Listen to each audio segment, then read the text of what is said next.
খালেদা জিয়া যে এখন ডক্টর মোহাম্মদ ইউনূস এবং তার সরকারের জন্য ভয়ঙ্কর এক রাজনৈতিক বোমা হয়ে দাঁড়িয়েছেন তাতে কোনো সন্দেহ নেই।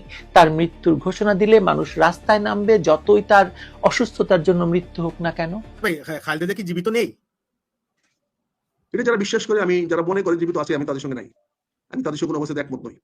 আমার ধারণা, আমার যতটুকু শিক্ষা দীক্ষা অভিজ্ঞতা আছে তাতে আমি মনে করি যেটা, যারা এখনো মনে করে জীবিত আছে, আমি তাদের সঙ্গে নাই। কেন সরকার এখনো পর্যন্ত ঘোষণা দিচ্ছে না বেগম জিয়ার মৃত্যু? কারণ সরকার চাইছে এটা বলতে যে তারা তারেক রহমানের জন্য 4-5 দিন অপেক্ষা করার পরও যখন তারেক রহমান এলেন না, তখন ঘোষণা দেওয়া হলো যে যাতে সব দোষ যেন তারেক রহমানের উপর চাপানো যায়। আরো একটি নতুন নিউজে আপনাদেরকে স্বাগতম। দর্শক, বর্তমান বাংলাদেশের রাজনৈতিক অঙ্গনে যে উদ্বেগ, উৎকণ্ঠ, উত্তেজনা সৃষ্টি হয়েছে, সর্বশেষ যে পরিস্থিতি তৈরি হয়েছে তারই আলোকে বেশ কিছু নিউজ নিয়ে আমরা চলে এসেছি।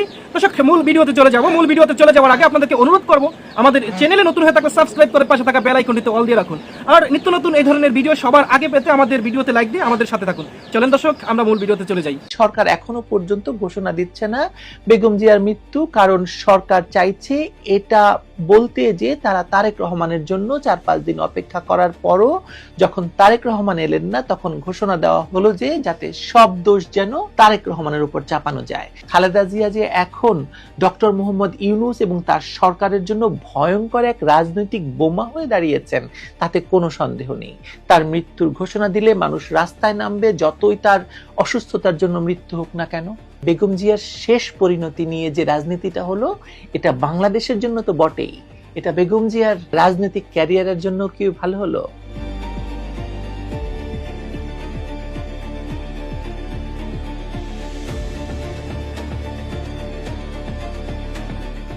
একটা বিজ্ঞপ্তি দেওয়া হয়েছে প্রধান উপদেষ্টার অফিসিয়াল ফেসবুক পেজ থেকে।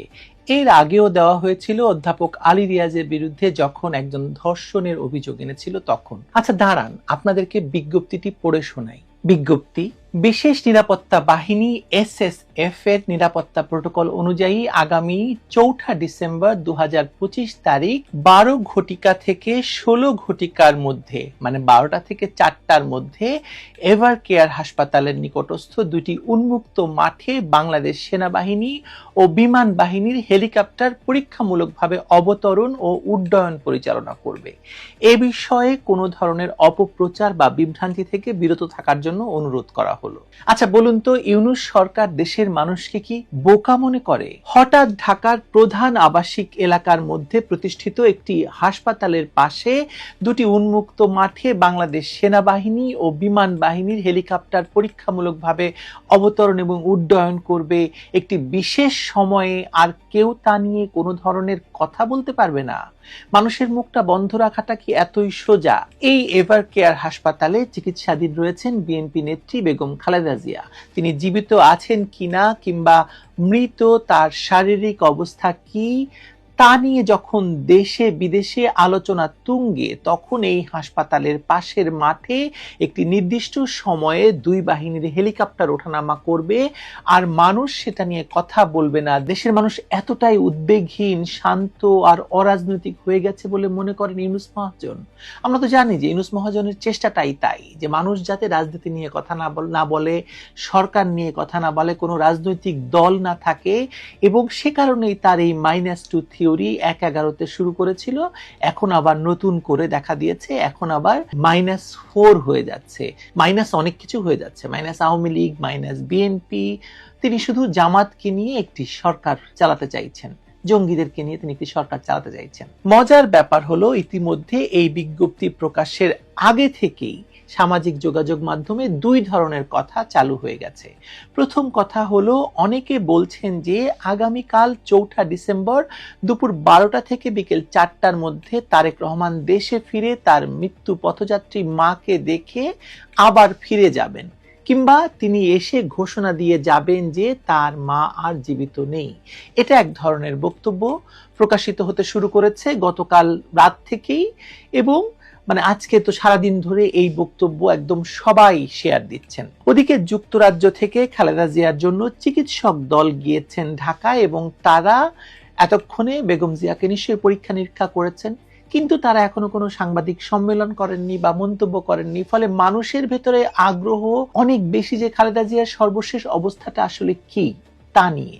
ফলে গুজব এবং যতই এই বিজ্ঞপ্তি প্রকাশ করা হোক না কেন, যতই অনুরোধ করা হোক না কেন, এই গুজবের ডালপালা বিরাট আকার ধারণ করেছে।